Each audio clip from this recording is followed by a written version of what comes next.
तो इस वीडियो में देख सकते हैं कि एक बच्चा पानी के अंदर गिरा हुआ है और एक शख्स जाता है इस बच्चे को उठाता है। आपको बताते हैं कि इस बच्चे के साथ क्या हुआ है और ये पानी के अंदर कैसे गिरा है।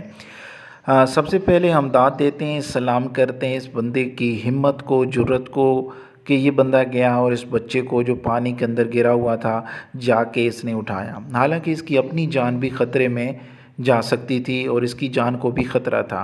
असल में ये होता है कि बारिश के दिनों में जब बहुत ज़्यादा बारिश होती है तो पानी गली मोहल्लों में खड़ा हो जाता है और उन्हीं गली मोहल्लों में सड़कों पर बिजली के पोल और खंभे भी होते हैं। और बदकिस्मती से हमारे पाकिस्तान का जो बिजली का या वापडा का सिस्टम है वो इतना सिक्योर नहीं होता। उसकी जो तारें होती हैं वो बाज़ औक़ात तो ऐसे लगता है कि उन खंभों पे जाले लगे हुए हैं। ये हुआ ये है कि ये बच्चा रहीम यार ख़ान का है और एयरपोर्ट रोड पे दुकान के सामने ये बच्चा जा रहा था और पोल के साथ इसका हाथ टच हुआ है, इसको करंट लगा है और ये पानी के अंदर गिर गया है।